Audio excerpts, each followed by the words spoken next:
Hello and welcome to our fourth edition of this special webcast series on HR strategies. I'm your host Pallavi from People Matters. This series, in partnership with Kika, which is a simple and intuitive HR software, has touched upon various facets that HR leaders need to prioritize, be it beating burnout in a fast growing organization, out of the box recruitment, building in house talent, and revamping employer brand, and much more. The focus for today's session will be employee engagement in 2023 and HR Leaders Guide. High attrition and talent retention remain twin challenges for young organizations. A recent report highlighted how SMEs across the e commerce sector were facing attrition as high as 80%. Shifting skills demand, scarce talent, and a stricter hiring landscape continue to pose hurdles for small and medium enterprises. With evolving employee preference around flexibility, employee engagement, and retention efforts must be relooked and revamped. To discuss these pressing issues and to identify critical barriers young companies today are facing and how can they revamp their engagement efforts, we've invited our panel of experts who will help us understand how to build more impactful people strategies, how to create the right experience for employees that helps spur engagement and ensure better retention. Let's get started with introductions. We have with us Pratima Pinto Thomas, Head HR, Fino Payments Bank. Pratima is a senior human resources professional with a demonstrated history of working in the accounting and retail industry and the defense sector. Skilled in budgeting, talent management, employee engagement, and employer branding, she is a Gallup certified strengths coach working closely with youth. We also have with us Rishu Garg, Vice President and Head HR Dehat, a people leader with professional coach with 17 plus years of experience, deeply passionate about elevating everyday experience of employees and customers. Rishu has a proven track record in leading organization design, building teams, technology, recruitment, compensation, performance, and talent engagement. She has been instrumental in scaling startups, enabling an inclusive culture, and facilitating a coaching mindset. We also have with us Naveen Kumar Nelaji, Chief Human Resource Officer, Licious. Naveen heads the people function at Licious. He has over 20 years of experience across automobile, FMCG, retail, and D2C industries. By virtue of multi industry experience, Naveen brings a unique mix of expertise around innovating employment models, culture building, talent branding, people relations, and talent engagement. He continues to strengthen Licious as a people centric employer brand, fortifying the brand's efforts to build a world class workplace that is diverse, yet inclusive, agile, yet rooted in strong values. Also joining us today for this panel is Dheeraj Pandey, VP Cloud HR Advisor Kika. Dheeraj's expertise is in recommending HR technologies based on the business needs. He helps business owners and HR heads who are striving for a better return, wanting to keep their people happy, and need more visibility. Neeraj talks about sales, HR tech, people, human capital, and perspectives. Welcome all of you on this panel today. Look forward to a great conversation. Thank you very much for the introduction. Thanks, Pallavi. Thank you, Pallavi. Surely. Thanks, So, on Pallavi. this note, let's start with a small poll that we'll do for all our attendees or everyone who's attending this session, just to set the mood right. So we'll be posing a question and you'll get some options. You'll have to choose one option. So the question will be shared on the screen with you. I'll just read out the question for everyone to grasp the mood of the session. The question is, what is your first priority of the engagement this year? It's a very simple activity. All you need to do is you have to go to mentimeter.com. You have to enter a code and select the right option, which you feel is the right option for you. You will be given multiple options. So the first option on your screen is bonding and collaboration across teams. Is that the first priority for engagement this year? Or you feel learning and competency building is a much more priority area for you? Third option is relation with your immediate manager. Number four option, mental wellness. And the fifth option, financial wellness. Whichever option you feel suits the most for your organization, do select, and then we'll announce the results in a while. Seems we're getting more, votes for learning and competency building, along with bonding and collaboration across teams. But somehow mental wellness, seems to be on the fourth spot, I believe. So it seems okay. All right. The first and the second option are quite close. bonding and collaboration, as well as learning. But we can see more votes being given to learning and competency building. Surely, 2023 is going to be the year of the learner, as many experts call it. So we can see 11 and 12 now. The count is just going up for the second option, learning and competency building. And the gap has now is very much visible. Earlier we could see the option A and B being very closely tied, but now the difference is pretty much visible. And surprisingly, mental wellness is not really in among the top two priorities for this year. Sure. Any comments, all my panelists, on the results? Possibly, I think learning and competency building seems to be the most favorite, or would say, the first priority for organizations this year. Oh, we could see 24 votes to that. So almost double to the first option. And some votes now being coming to mental wellness as well. So we can see 5 votes for mental wellness. So it's still on the third spot. But relationship with the immediate manager, which I personally felt could have been, an important priority area, but seems it's on the 5th list out of the 5 options given. All right, then should we announce the results? 25. All right. So as we could see, in the first few seconds itself, that majorly people voted for the second option, which is learning and competency building.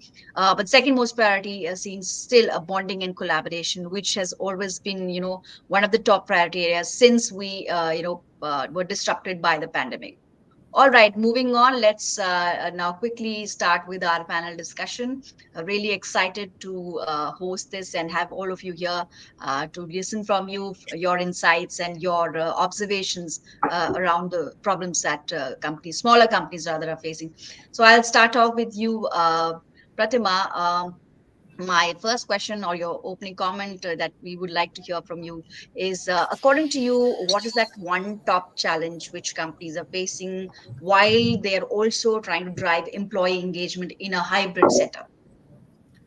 Well, thanks, Pallavi, and thanks for getting me on board this lovely panel discussion, the esteemed panel discussion. I believe any initiative, okay, leave aside only engagement initiatives, whether hybrid or for a remote functioning organization, or for that matter, an organization which is fully working from office, etc.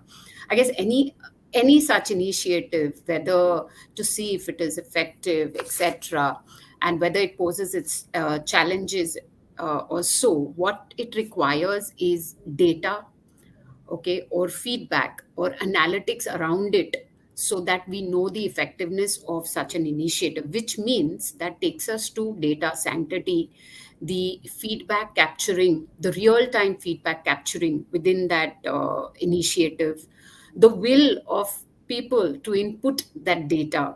All this is of paramount importance to gain insights into any such initiative, whether engagement or so.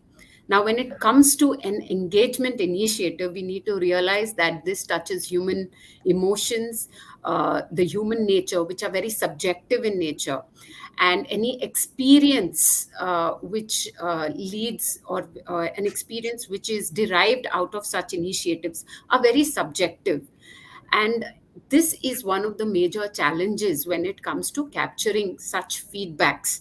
So I guess a lot of organizations doing as much and more are dealing with this challenge, wherein it is very difficult for them to capture such subjective data which can lead them to certain consensus on the effectiveness of any program, etc., especially when it is regarding a captive audience. Unlike a consumer market, which is a very open market, an employee within the organization is your captive audience. In such an audience, it gets very difficult to gauge emotional experiences based on feedback, especially if the feedback is not very authentic, or if the feedback has been put up with a lot of resent or with a lot of introvertness.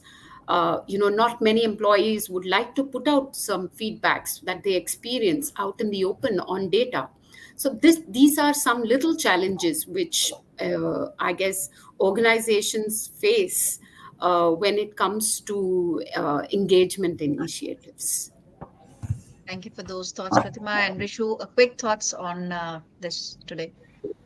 I think echoing with what Pratima said, I think, you know, when she was talking, I remembered this quote from Simon Sinek. He says that when people are financially invested, they want returns, and when they are emotionally invested, they want to contribute. So I think one of the top challenges for every organization today is how do I make my workforce emotionally invested? How do I connect them with, the deep purpose that the organization stands for? And that's something that I feel is my top of the mind on the employee engagement agenda.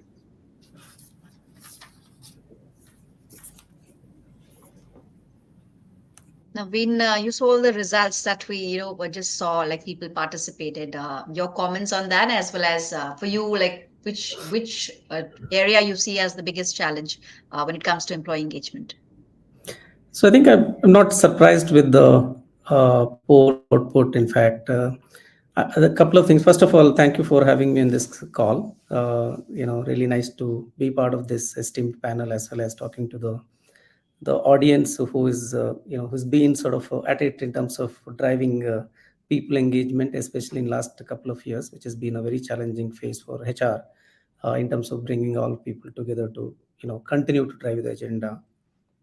From the poll, I think not surprised, because one, learning is the one piece which keeps all of us going. If you are, I think human assets is one of the only assets, right, which keeps appreciating compared to all other assets that we have. One of the key reasons for that to appreciate is to learn continuously. So I think very important part of ensuring that people are continuously engaged in our workplace. Creating enough enablers for that is very important. And second call out is the need for collaboration, right? In the hybrid environment, I guess this is the sort of challenge, right? We all of us face. How do we bring all people to come and talk, have that small talks, because a lot of the chats happen formally because of the calendarization. We miss that small corridor chats or coffee chats, which sort of gets some new ideas and helps us to work together, right?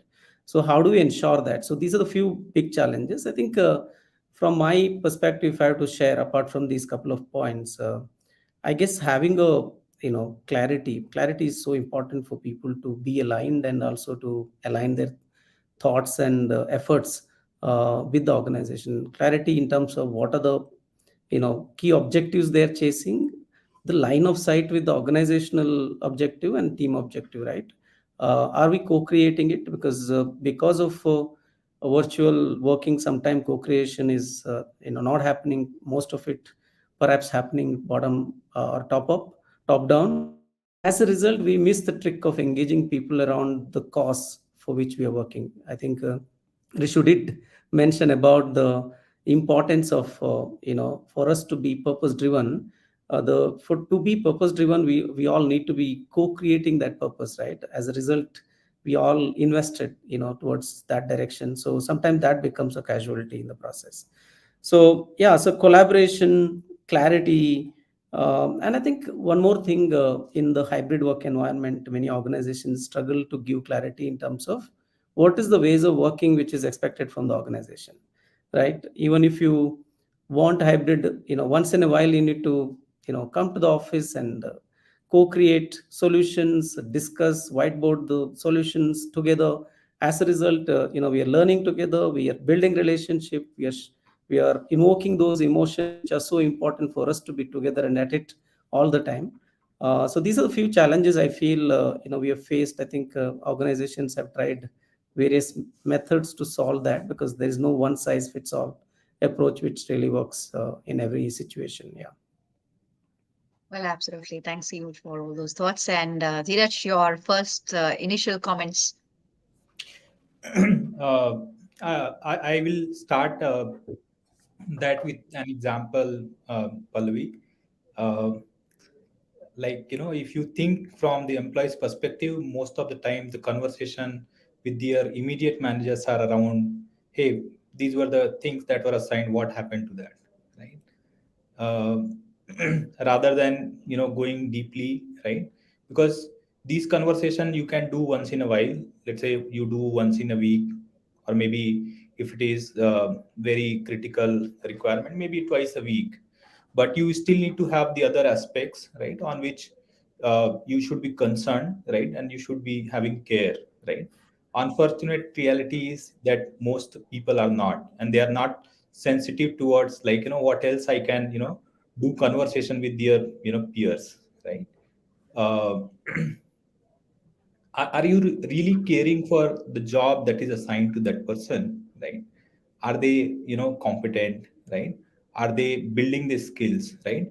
What is the roadmap, right? What is the kind of ecosystem that you have provided so that they can build their skills in those areas? What are the kind of skills that are required for their next level of growth, right? These are the questions about which I personally find a lot of people are not very sensitive, right? So I'm not at all surprised with the poll, right?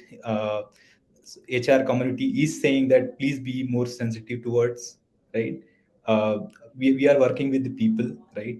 And one of the the basic need, if you see, right, is need of growth, right? And that can only happen when people are building their skills. So that is one. Second thing, what your poll shows is around collaboration with the intra teams. I also feel extremely important, because uh, if you are living in your silos, you don't have the complete picture. You can't do a great job right? Because you need to understand what is the other people's perspective, right? And you need to be sensitive, because many times you'll realize that despite they are not from your department or from your team, but you can still contribute, right? And likewise, they can also contribute to your work in spite of they being from which department or which team. Until these kind of relations and these kind of rally behind a purpose is not there, right, it is extremely difficult to achieve organizational objective, right? And it is extremely difficult also to deliver the kind of experience that we want to deliver the people, right? You understand that um, people are not driven by the objectives. People are driven by the belief system, right? Objectives are extremely important, yes, we understand, right? And we should be chasing that. But people are always driven by the belief system. If we are investing in those belief system, if we are creating those belief system, what Naveen said, right? uh, the game will be very interesting, right? The journey will be very interesting, right? You understand that people don't enjoy as much by reaching to the destination as much they enjoy in the travel, right? This travel is very important, this journey is very important. Well said, Dheeraj. And talking about, employees, they want to connect better, they want to emotionally be invested. Rishu, as you had, brought that up earlier, I really would like to know from you, how do you look at the change in the employee expectations, especially in the new hybrid world of work? And how do you think organizations can address these changes, these problems, or probably the challenges that are there for better engagement? What are your thoughts on that?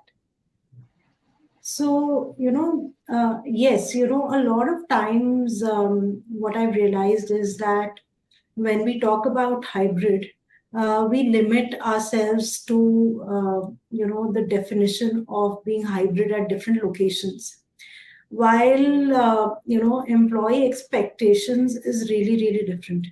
For example, when we think of about the word hybrid, if we think about, originally how we use the word, it actually means an amalgamation of different things, or people coming from different backgrounds, or blending in of different people. So I think one of the top expectations of today's employee is meet me where I am.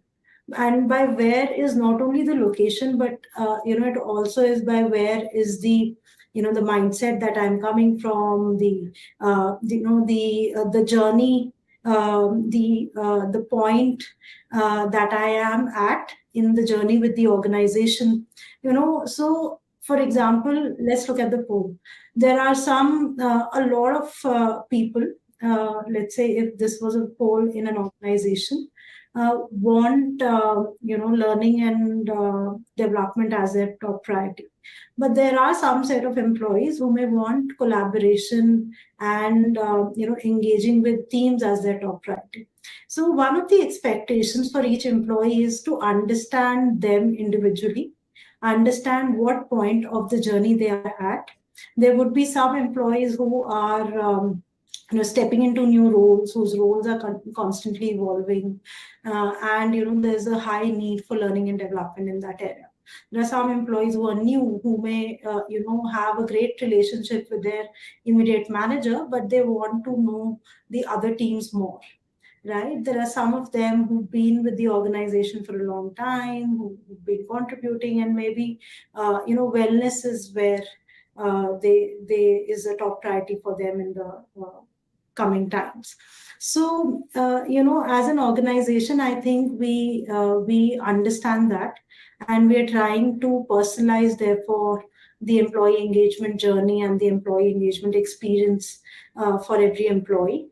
We want to understand where the employee is at their particular journey, and to do this in a distributed workforce. For example, at Dehat, we have people operating out of more than 180 locations. We have to also ensure that our initiatives are hybrid.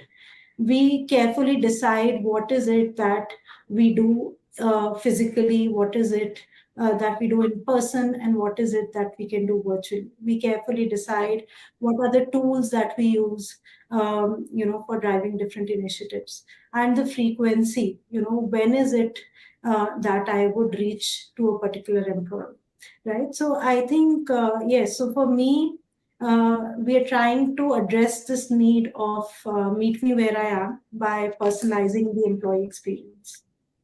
Right, right. And talking about personalized experience, personalized learning is also something of a priority these days.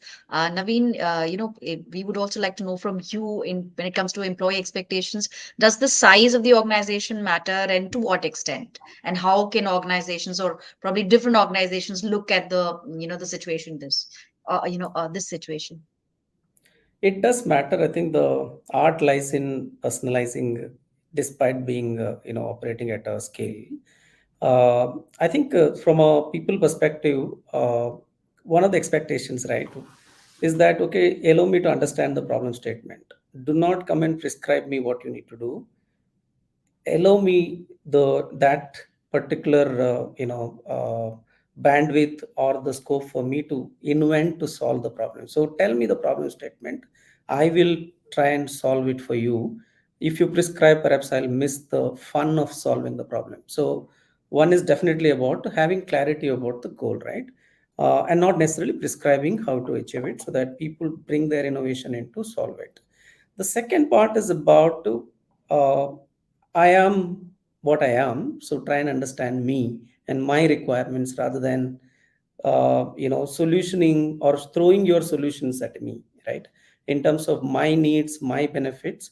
So I guess organizations need to have enough flexibility or framework to cater into individual requirements, whether it is the ways of working in terms of hybrid, how many days to be in office, how many days to operate out of home, depending on the one's requirement, and at the same time allow them to craft their whether it is pay, benefits, structure within the larger scheme of things which perhaps organizations can create. Once I make that contribution, understand you cater to my requirement, I obviously keep contributing to the organizational cause. Obviously, there is a requirement for one to be recognized, right? So there has to be a framework for recognizing the contributions based on the impact they create. Obviously, recognition cannot be too much templatized. It has to have a little bit of personalization. So balancing between uh, templatization at yet personalizing is important piece for us to get it right, so that people feel really recognized and motivated to do more and more innovation, right, at work. So I think these three things are very critical. We need the cultural enablers where leaders become enablers, managers become enablers rather than really micromanaging people. Because moment you get to the space of micromanaging, people give up. Because the initial thing that we spoke about, right, the learning piece happens only when I do things, experiment things, innovate and solve it, and there's a kick which I get as I do it, which is so important for me to keep going and learning more Right. and more. And managers need to create enough enablers for them to thrive at work. Surely.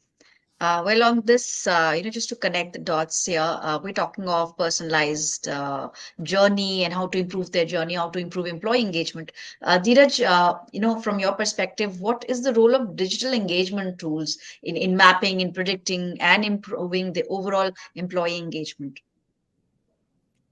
Sure. So I think the digital tool actually can be a time savior, and it can also become a conversation enabler, because you really don't have to get into those details by your own, right? Instead, technologies are throwing all of those at you, right? So that you can directly jump on the problem diagnosis, right?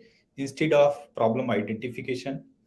uh, then technologies can also repeat, right, or it can templatize, right, the best practices of your industry or other company, right, or from your peers, so that you can scale with the speed, right.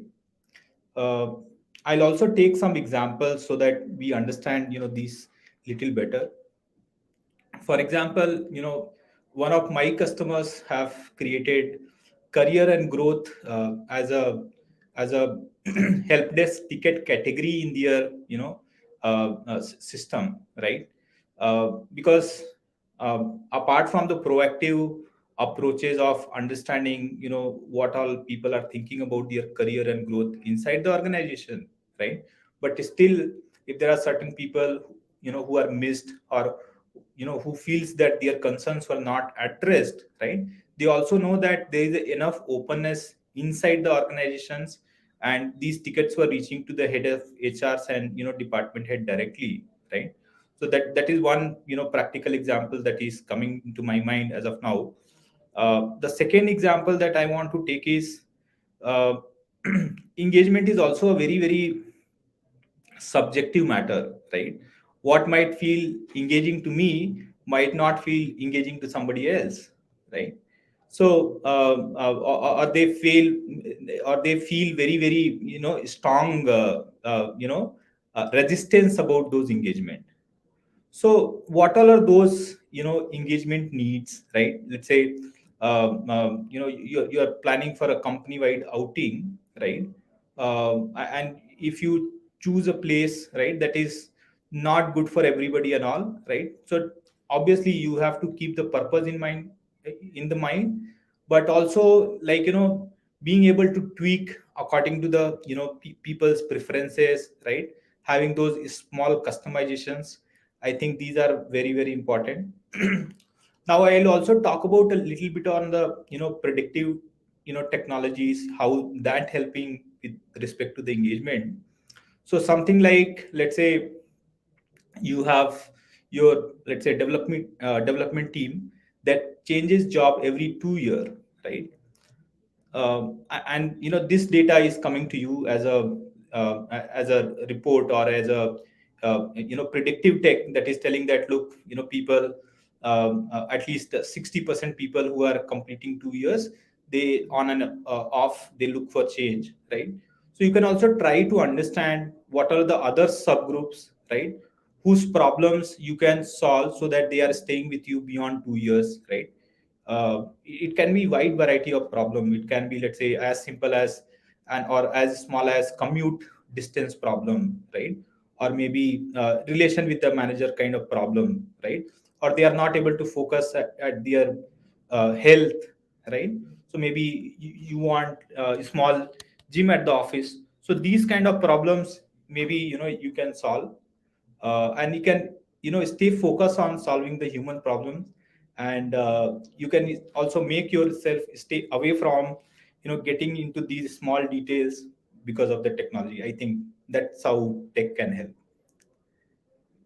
Well, thank you, Dheeraj, for those comments there. And I want to bring in Pratima here into this conversation about tools. How do you think young and fast-growing companies should address the problems of mapping ROI efforts while they invest in better tools to, raise engagement? What are your thoughts? Uh, well, I guess one of the most important or other common problem when it comes to ROI mapping would be, especially in engagement, would be the entire topic of subjectivity when it comes to engagement. And because of the emotions, included in that whole process. So there is no, I guess all of us out here would agree that there is no easy or a one-stop solution that fits all kinds of organization. I guess it's very important for any organization, for any company, young or old, fast growing or a slow, stable company which is in its journey. I guess they need to understand first and introspect what the goals are, what are their goals, and what are they trying to achieve through those goals, and which or parts within those goals can be mapped to certain tools, to raise the engagement. Once those objectives are very clear, then they can start looking for tools or strategies to engage the employees within those goals. There could be a situation when probably one tool may not fit the entire gamut of operations, and hence you need to have within an umbrella of one tool or so, one platform or so, you may need to have multiple tools, multiple platforms to engage with. I also want to bring in a perspective that today is the day and age where an individual, all of us, we want something new to engage with at all points of time. Okay, so the longevity of the platform to hold the interest level of those employees to input data into it, to input their feedback into it. Typically, youngsters do not want to visit Facebook anymore. They have given up on, probably there are factions which probably have said, okay, I'm done with Insta, I'm done with, and you can name such HR suites also, which at some point of time had a lot of user interface, typically like your Facebooks and social media platforms of the world being brought into the HR systems. But employees, or rather many organizations, what happened is over a period of time, the employees actually were overwhelmed with such kind of this thing. They said, oh, I want to give up on the digital medium for some time, and hence they did not want to kind of respond to that. So I guess all these aspects need to be considered at the time of investment, and probably little goals for what we want to achieve, at what timeline, at what stage we are at as an organization also matters in terms of the investment we want to make. So all these aspects need to be taken care of by our young and fast growing organizations, as well as all the other organizations, I believe, when investing into an engagement tool or a platform which can help raise engagement. Well, thanks so much for sharing those thoughts there. And Naveen, I want to take a quick thought from you as well. What's your perspective on the role of employee experience in the current distributed and hybrid model of working, especially in the context of multi-generational workforce? Like we have people from different generations working in a single organization. Possibly, if you could narrate or enumerate some key factors of creating a positive experience for such a kind of diversified workforce. Yeah, I think, thank you. Amongst the, especially Gen Zs, right? Attention span is very low. So we got to be at it all the time. We need to know what are the few broader objectives that we need to achieve and what type of engagement people like or not like, right? So customizing based on audience, right? How do you engage them is so important for HR to, find some expertise in. Whether it is, the tools that we use, so they have to be very, very intuitive and experiential for people to stay engaged with it. Otherwise, they get bored. Like the way perhaps what Pratima has called out, right? The tools become obsolete very fast, and patience around that is very less amongst the new generation. So we got to be innovative, always find some way of engaging them by bringing innovative methods to stay interested on it. But I think from a culture standpoint, for people to stay engaged, and one thing is the workplace need to be welcoming enough, right? I today is a hybrid and fairly democratized ways of working.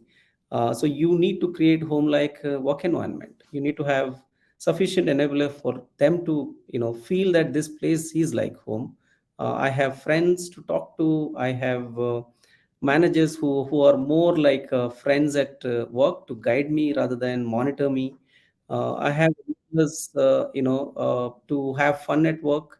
So everything I think needing to, we need to, as HR, we got to think through some of those enablers which keeps them interested to come to office more often, and find their connections, right? Which is so important for them to keep going. Otherwise, relationships sort of end up becoming transactional. Moment it becomes transactional, then materialistic needs take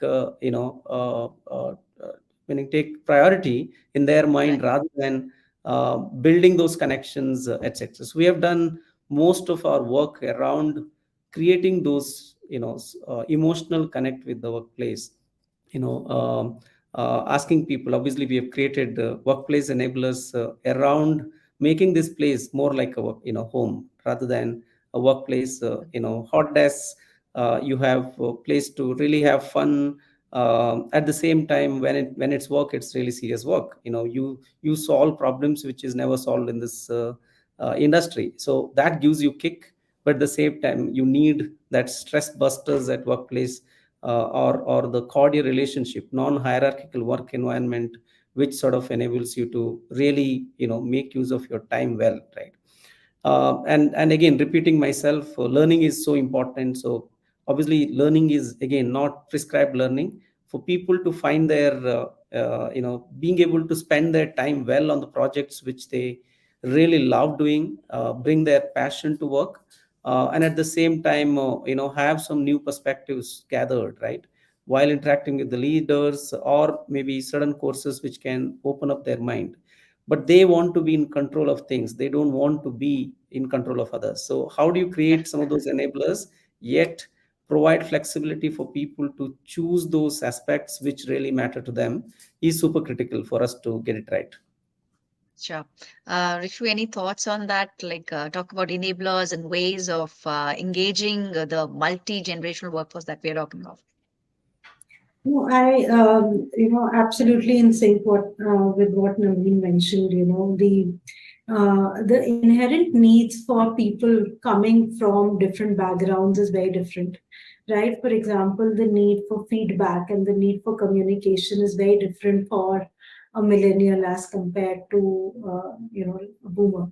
So organizations are trying, different ways to ensure that they meet both the needs. I think one thing that works well for us is we've kind of uh, categorized various moments in the employee journey. We call it moments that matter, and based on what is the working style, what is the inherent need of that individual, we've tried to ensure that we meet these needs. of course, there are tools. There's a lot of interaction, which is more face to face without tools. But we keep in mind, this fact that we have people who come with very different working styles. For example, again, apart from communication and need for feedback, I think in the millennials, the need for work-life integration is very strong. While in the boomers, there's a clear demarcation of this is work and this is my personal life. So how we create initiatives that that are comfortable and suited to both. And yes, so that's something that we focus on, and especially in important moments in the journey, like onboarding, role changes, managing performance, ensuring that uh, there's a lot of understanding of organization purpose. So the ways the goals are cascaded,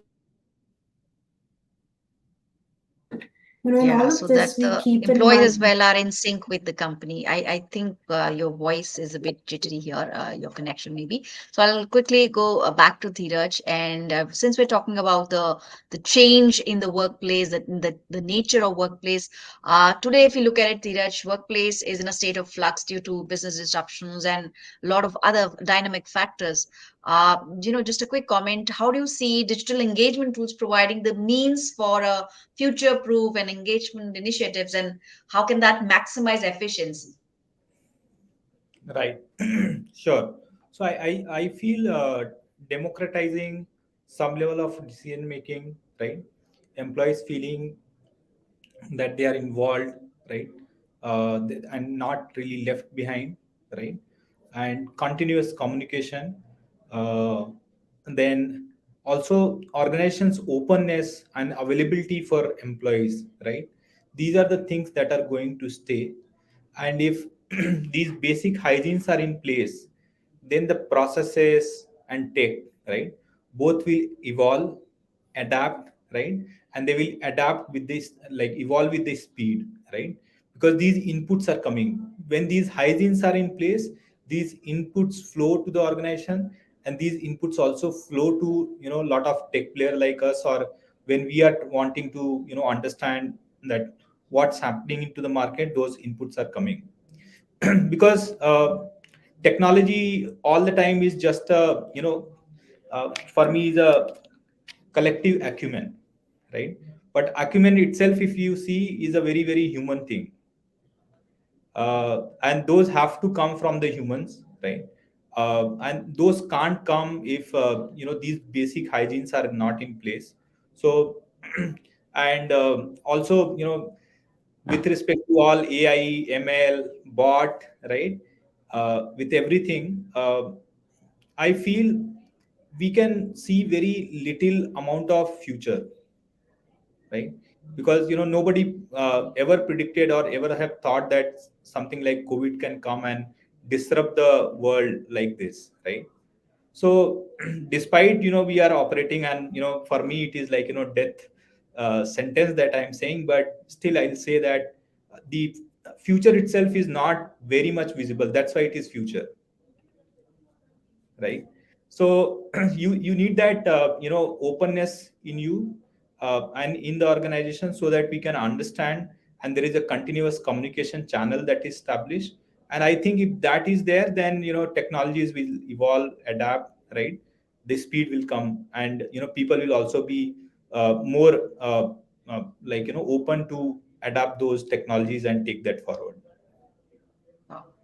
Pratima, quick comments on your views rather on the digital engagement tools and how they can maximize efficiency.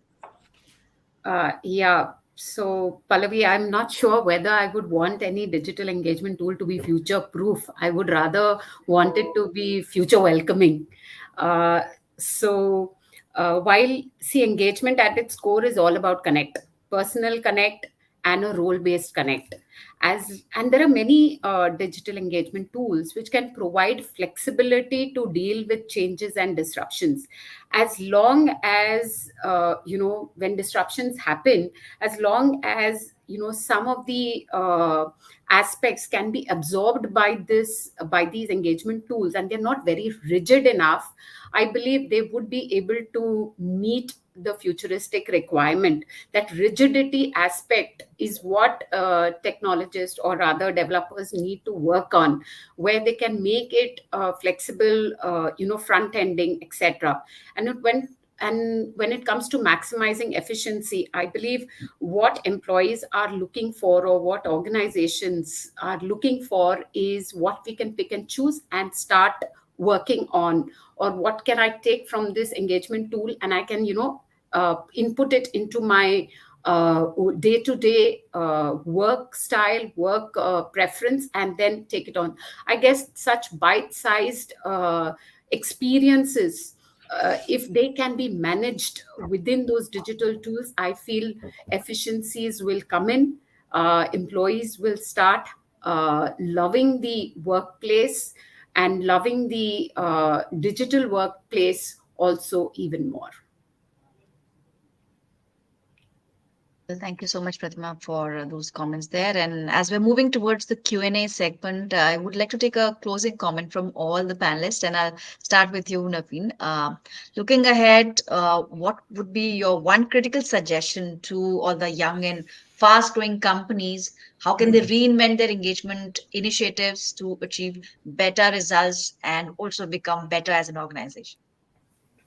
Yeah, I think my suggestion would be don't get carried away with what others do, because every organizational context is unique. Solve for organizational context. I think many times, especially in last 2 years, right, we heard a lot of those initiatives which are cliched. We are doing it sometime because others are doing. Perhaps that temptations one can resist and really solve for fundamental things which matters to the people. And for that, I think key thing is to listen to the people. So we need to have that listening mechanism, right? Listen to the grassroots, understand the problems, and solve it. No issue is small or big. I think every issue matters. So how do you find solution to that in its own way is super important. And maybe one more thing which I would say is focus on building culture.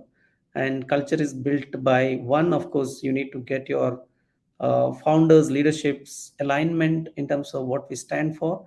I think more than what they talk, what they demonstrate is important. So walking the talk, make sure we're consistent with it. And the ones who really make it happen are the ones who are your managers, especially the middle managers. So ensuring that we continuously hone the skills of our middle managers to inspire people rather than manage people, because sometimes this manager designation is misleading. More you manage, more disengaged people in your team you create. You got to inspire people. You need to find what inspires the person before you try and inspire. So important to get the pulse and make sure that we are able to really move the needle based on the context of the organization and context of the team. Sure. Rishu, your piece of advice for all the young companies. So adding to what Naveen said, of course, one needs to build the entire employee engagement strategy or plan around, the context of the organization. And, I think one thing organizations, especially younger organizations, can do is they can, focus, build a culture that's focused a lot on empathy. So, when you're focused on personalizing your experience and empathizing with every individual, then, giving a lot of power to the immediate manager, empowering, the manager to take the decision that makes the employee feel valued, to take the decision that improves employee experience, is something that young organizations can do. Right. So I think if if they have their hearts in the and heads in that right place, that Right. That's right. we want to personalize this experience and therefore empower our managers. I think that they can uh, create a very relevant engagement strategy. Surely, surely. Well, a great balance also is required, between the heart and the head. So, Pratima, your closing comments. Well, I'll just reiterate what Naveen and Vishu have just said. In a very brief this thing, I said, never lose the humaneness or the human out of the touch. Whether it's digital, whether it's physical, or whether we call it phygital. I guess that is what organizations need to reflect and introspect and work upon, so that we have the heart where our goals are. Well, thank you, Pratima. And Dheeraj, your closing comments and one suggestion that you would like to give. Sure. So, what I think is you have to do four things. Identify your engagement priorities, because priorities of engagement can be different, as people have voted also at the beginning, and involve people in the process to run different initiatives and allow people to choose from. Third, measure the effectiveness of it. And fourth is think more on the implementation and execution level details, because the spending is the easiest. All right. With that, it's time for our second poll. And we saw interesting results for the first one, but now we would like to launch the second poll and let's see what our audience have to say. So the question will be on your screen. You will get five options. You have to choose from one of those five options. The question is, what kind of per person budget do you think should be good enough to meet the qualitative and ROI aspect of the engagement? We did discuss about engagement and organizations, very much concerned about the ROI. But let's see what our audience have to say. So you'll have to choose from one of the options, whether you have not set a budget, whether the budget is somewhere between 0 to 12K, or is it 12 to 24, 24 to 48, or maybe something above 48K. The poll is on your screen. And as of now, I can see mostly people replying that they've not set a budget yet for it. But yes, we can see a lot of people, six people voting for 12 to 24K as well, closely tied with the fourth option, which is 24 to 48. I think as of now, the lowest vote is with the last one, which is on a higher budget. But as we can see very clearly in terms of setting up a budget, most of the organizations haven't really, at least people who are participating, they feel that they've not set a budget yet for, to meet the qualitative and the ROI aspect of the engagement. Let's wait for some more time. We can see the change in the results now, the differences being very much visible, with the first option being clearly the answer to it. Now 15 people voting for it, but the first and the third option remains the favorites, or probably the most voted answers, with 48K and above being the least voted answer as of now to this question. So I think that's the result. I mean, that's what we can go with. So as of now, companies have not set a budget yet for this, which they feel is good enough to meet the qualitative as well as the ROI aspect of the engagement. On this note, I would like to take a few audience questions, since time may not allow us to take too many, but there are a few questions, also a comment that we've received. So while we were having the discussion, we received a comment which said, it's by Arka Bhattacharya. And the comment reads, I think it's quite significant. This is regarding the first poll that we did. I think it's quite significant and surprising that relations with immediate manager is not a high priority at all. And I did also mention that, personally, I also felt that that could have garnered some votes, but the results were quite different. I mean, you at that point said that you are not surprised at all. But do you think this remains one of the priority areas, if not the most important one? It is, but at the same time, I guess people work for the cause more than the manager alone. I know we have been for years and decades have been telling that people leave managers, not the organizations. I've been part of that generations, but I guess things are slightly changing. Managers are important cogs in the wheel, but I guess the larger reason, I think new generation has better clarity, I guess, in terms of what they want out of the role. The first and foremost thing is the learning they get, because they don't see themselves working for till retirement, right? They want to really gain knowledge, do things differently, and perhaps move on to do different things, right? So for them, learning is so important, and also being able to learn from managers as well as from the surrounding and the type of role they take up. The quality of the work does matter a lot. Managers perhaps are incidental, because obviously people have access to perhaps the system, right, which could be leadership, which could be skip manager, who are also enablers in this ecosystem. And also, I think in the virtual environment we have enough checks and balances in the system for you to get visibility, right? So managers are important. Perhaps that's not the most important one in the current context, is my feeling. Surely. So we have a question from Ram, and Pratima, maybe you can take that up.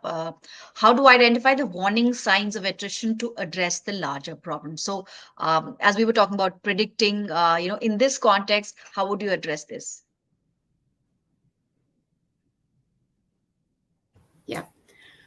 Well, if in case, I'm sure in the audience we have a large number of HR managers, and I feel of late we've seen a lot of terms which have been coming out in terms of quiet quitting, or rather moonlighting, etc. All these have been some signs of an attrition which is approaching uh, ahead of the individual, or approaching the department, or approaching the organization.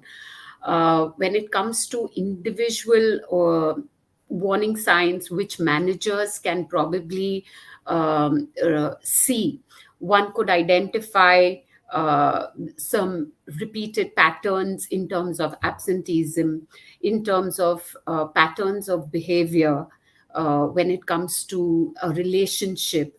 I'm not surprised, wherein we just spoke about the first question, where we said that the managers relationship with managers is not a very significant or a important perspective. However, how much are organizations wanting to talk about it? Our acceptance to talk about the topic is also very, very important in identifying whether this perspective is important or not.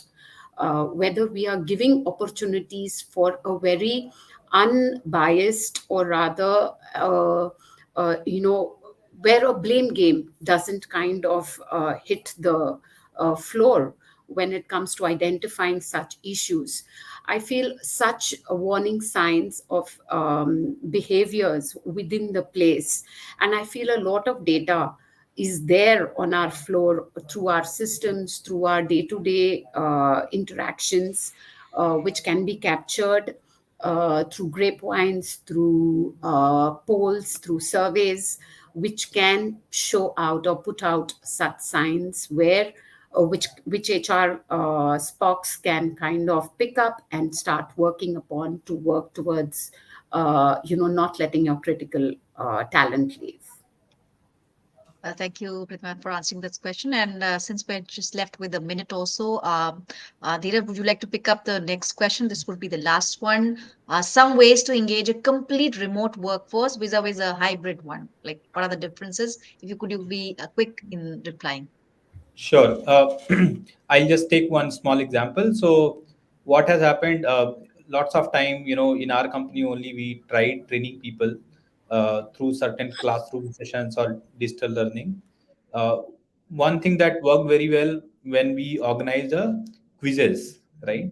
Lots of interactions have happened. Lots of things that they were wanting to talk, right, among the peers with the managers. They all spoke, and they also learned out of these quizzes in the most funnier manner, right? And people were awaiting for such sessions. So I think we have to understand, like, what works with this generation. As Naveen mentioned, right, this is Gen Z, this attention span is really really short, right? So how you can customize learning according to them and customize engagement according to them. Well, thank you so much, Dheeraj. And that's all in this session. Through our conversation today, we've tried to explore the necessary components of recreating a robust workforce experience for organizations in 2023, and also exploring some strategies for better engagement and retention. A big thank you to all the panelists here, Vishu, Naveen, Pratima, Dheeraj, and our partner, Keka, for helping us curate this session so wonderfully. Thank you so much, everyone. Thank you very Thank much, you. everyone. Thank you very much, Pallavi, Reshma. Thanks a lot. Thank you very much, all of you.